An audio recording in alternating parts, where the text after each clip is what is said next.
বাংলার নতুন বিজেপি সরকার সীমান্ত সুরক্ষায় বড় সিদ্ধান্ত নিল। সোমবার মুখ্যমন্ত্রী হিসাবে প্রথম ক্যাবিনেট বৈঠকেই রাজ্যের আন্তর্জাতিক সীমান্তে দ্রুত কাঁটাতার দেওয়ার নির্দেশ দেন শুভেন্দু অধিকারী। অনুপ্রবেশ ও পাচার রুখতে বিএসএফকে প্রয়োজনীয় জমি দ্রুত হস্তান্তরের নির্দেশও দিয়েছেন তিনি। আগামী ৪৫ দিনের মধ্যেই জমি হস্তান্তরের প্রক্রিয়া সম্পূর্ণ করার নির্দেশ দেওয়া হয়েছে বলে প্রশাসন সূত্রে জানা গিয়েছে।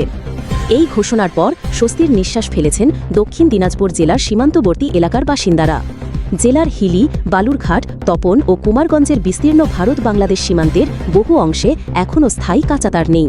ফলে দীর্ঘদিন ধরেই সেই সব অরক্ষিত অঞ্চল দিয়ে অনুপ্রবেশ ও পাচারের অভিযোগ উঠে আসছিল। না, আগে সমস্যা ছিল, এখন আমাদের কোনো সমস্যা নাই, আরো ভালো হবে। আগে কি সমস্যা হতো? আগে যেরকম অত্যাচার হতো, লোকের ২ নম্বরের অত্যাচার ছিল, এখন এই ইয়েগুলো অসুবিধা হয় না, এগুলো এখন হয় না। আপনাদের এখানে তার কাটা, কিন্তু এখন তো অনেক জায়গায় তার কাটা, সেই জায়গাগুলোতে এগুলো হয়। হ্যাঁ, হয়ে যাক, ওগুলানো হোক বরঞ্চ। বর্ডারে তো থাকাটাও মুশকিল হয়ে যেত। হ্যাঁ, আগে খুবই অত্যাচার হতো, এখন না। রাজ্য সরকার আজকে একটা ঘোষণা করেছে সীমান্তে, কি শুনেছেন? ওটা বলছে হ্যাঁ, বর্ডার হবে, উন্নতি হবে, ওটাই ঘিরে দেবে। হ্যাঁ, ওটাই ঘিরে যাতে কোনো রকম অনুপ্রবেশ না হয়। হ্যাঁ হ্যাঁ, বাইরে থেকে লোক যেন প্রবেশ না করতে পারে, এই সব দিক থেকে ভালো। হ্যাঁ, ভালো হবে।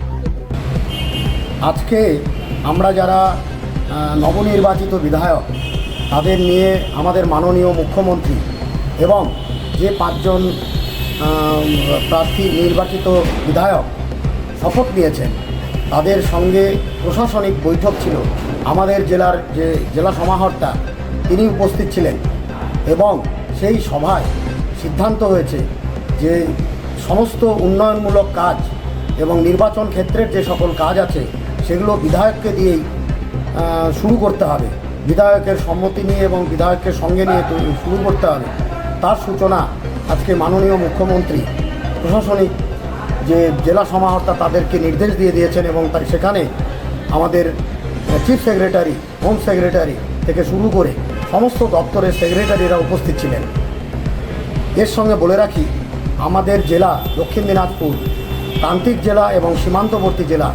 এই সীমান্তবর্তী জেলায় আমাদের যে 9টা জেলা আছে, 9টা জেলার সঙ্গে সীমান্ত, বাংলাদেশ সীমান্ত যুক্ত এবং সেই সীমান্তের প্রায় 570 কিলোমিটার উন্মুক্ত আছে, এখনও কাঁটাতার লাগানো হয়নি।